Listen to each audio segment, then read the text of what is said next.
Madame, Monsieur, bonsoir. Nous sommes sur Al24 News. Soyez les bienvenus dans ce 24 heures Afrique. En voici les titres. La vie de quelques 1,6 million de personnes en Somalie pourrait être perturbée par les inondations durant la saison de pluie. Selon les statistiques du Bureau de la coordination des affaires humanitaires des Nations Unies, le pays n'a pas connu de telles inondations depuis au moins 100 ans.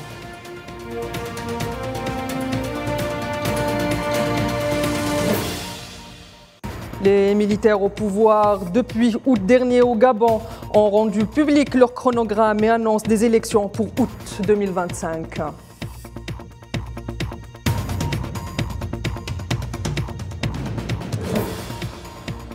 Et cette rencontre en Algérie destinée à encourager la création de start-up, un secteur au cœur de la stratégie économique du pays.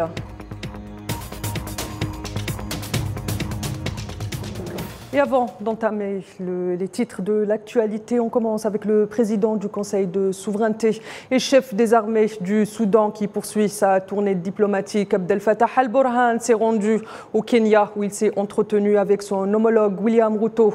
L'occasion pour les deux dirigeants d'évoquer le conflit violent qui secoue le Soudan depuis le 15 avril dernier entre l'armée du pays et les forces de soutien rapide. Par ailleurs, al-Burhan et Ruto appellent à un sommet de l'autorité intergouvernementale pour le développement de l'Afrique de l'Est pour une solution consensuelle au conflit soudanais et ce, dans les plus brefs délais.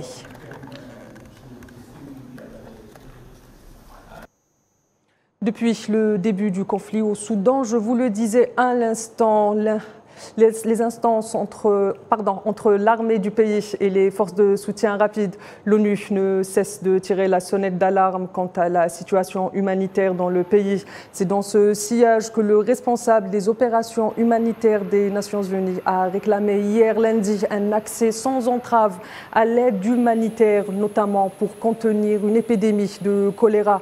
Martin Griffiths s'exprimait à l'occasion du premier forum humanitaire sur le Soudan, auquel participaient notamment des représentants des deux belligérants au conflit. Les parties au conflit se sont engagées la semaine dernière à l'issue des pourparlers en Arabie Saoudite à améliorer l'accès humanitaire, chargeant l'ONU de mettre en place ce forum pour faciliter la mise en place de ces engagements. Griffiths insiste notamment sur l'urgence de la situation, affirmant, je cite, parce que 25 millions de personnes au Soudan ont désormais besoin d'aide humanitaire.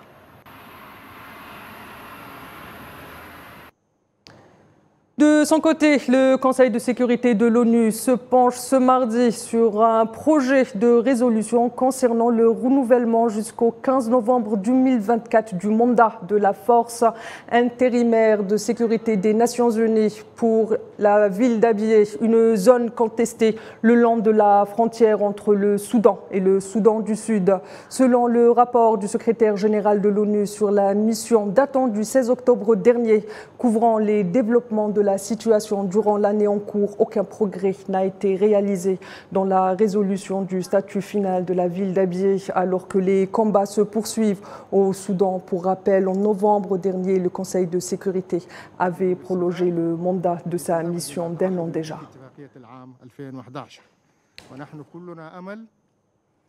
Et dans le dossier libyen, le gouvernement d'unité nationale a réaffirmé sa volonté d'aller vers des élections et ce dans les plus brefs délais, ainsi que son engagement à fournir le soutien nécessaire à leur mise en œuvre conformément à des lois équitables. C'est ce qui ressort d'une rencontre à Tripoli entre le Premier ministre Abdelhamid Dbeibah et le représentant spécial du secrétaire général pour la Libye et chef de la mission d'appui des Nations Unies pour le pays, Abdoulaye Bathily. Dbeibah a par ailleurs affirmé le soutien de son gouvernement aux efforts de la mission de l'ONU en Libye, saluant le rôle positif des initiatives de l'envoyé de l'ONU visant à résoudre la crise libyenne, conduisant à la mise en œuvre des élections conformément à des lois justes et impartiales.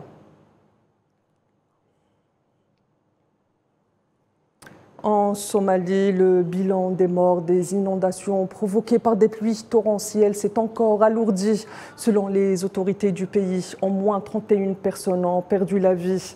Cet épisode météorologique qui dure depuis octobre dernier a provoqué également le déplacement de près de 1,5 million de personnes, notamment dans la région du Gédo, dans le sud du pays. Des dégâts matériels sont également constatés, notamment sur les terres agricoles. Selon les médias locaux, quelques 1,5 million d'hectares de terres arables sont en zone rouge. Les enfants ont été emmenés vers d'autres endroits dans la partie haute de la ville, comme dans le camp de personnes déplacées pour leur sécurité. Nous ne pouvons pas nous rendre dans certains endroits de la ville à cause du niveau d'eau élevé et nous avons peur des crocodiles et d'autres animaux dans l'inondation.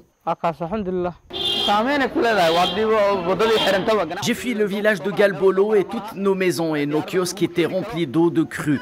Tous nos équipements, notre nourriture, nos matelas ont été emportés par les inondations. Maintenant, nous n'avons plus de nourriture du tout. Plus de 29 ans après les faits, le Rwanda continue à panser ses plaies et à rendre justice aux victimes du génocide Tutsi. Le procès d'un ancien médecin de 68 ans accusé d'avoir participé au massacre de 1994 a commencé à comparaître ce mardi devant la cour d'assises de Paris. L'accusé est jugé pour génocide, crime contre l'humanité, participation à une entente en vue de préparation des crimes ainsi que pour complicité et en cours la réclusion criminelle à perpétuité.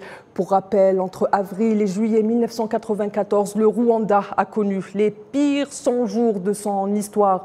Le génocide des Tutsis par les Hutus. Selon les historiens, les puissances occidentales ne sont pas étrangères aux faits, indiquant leur complicité notamment par le financement de la propagande de la haine interethnique, telle la radio des 1000 collines.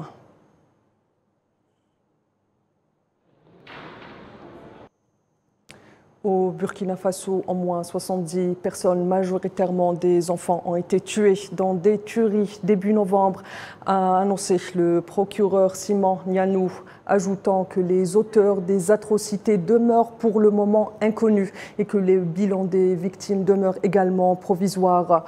Le procureur indique s'être rendu sur les lieux le 11 novembre accompagné d'une équipe composée notamment d'un juge d'instruction militaire, d'éléments de la brigade spéciale des investigations antiterroristes et de lutte contre la criminalité organisée ainsi que de gendarmes.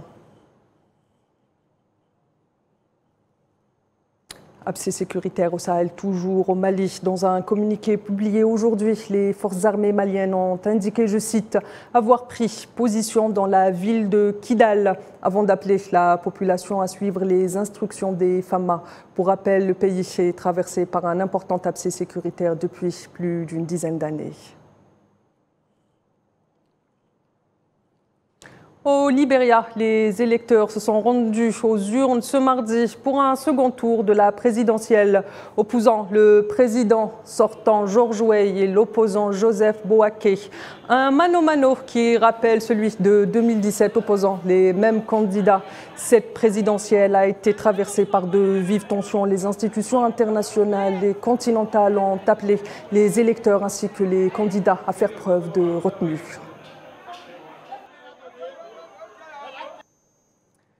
La transition au Gabon a rendu publique sa feuille de route précisant que les élections pour le retour à l'ordre constitutionnel et des civils au pouvoir devraient se tenir en août 2025, précisant que le chronogramme officiel de la transition a été adopté en Conseil des ministres et demeure indicatif et devrait être soumis à une conférence nationale incluant, je cite, toutes les forces vives du pays prévues en avril 2024.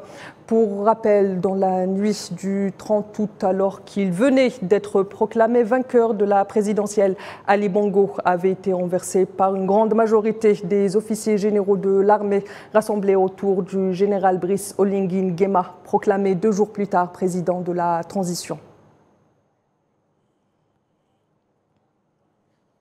À Alger, en marge de la Semaine mondiale de l'entrepreneuriat, s'est tenue une conférence pour la promotion de la création d'entreprises avec la participation du ministre des Startups et du ministre de l'Enseignement supérieur, ainsi que le président du CREA, Safwan Ben Sabri, était sur place.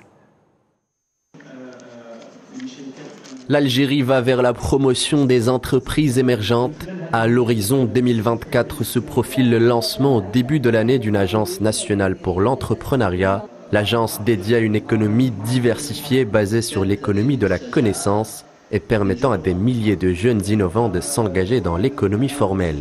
L'agence sera lancée, Inch'Allah, en janvier 2024. Donc l'agence nationale de l'auto-entrepreneur. Quel est son rôle? Le rôle, c'est de délivrer les cartes de l'auto-entrepreneur. Voilà. Et la procédure va être complètement en ligne. La plateforme va être complètement en ligne. Ça veut dire que l'auto-entrepreneur pourra s'inscrire, avoir sa carte, avoir sa sécurité sociale, avoir son numéro d'identification fiscale complètement en ligne sans bouger de chez lui. Une initiative multisectorielle, le ministère de l'Éducation accompagnera les étudiants voulant se lancer dans le monde de l'entreprise. Toutes ces structures mises en place vont accompagner les étudiants porteurs de projets dans le cadre de l'exploration de cette piste essentielle qui est l'emploi individuel. Le secteur public s'associera au privé pour favoriser les interconnexions entre les différents acteurs économiques.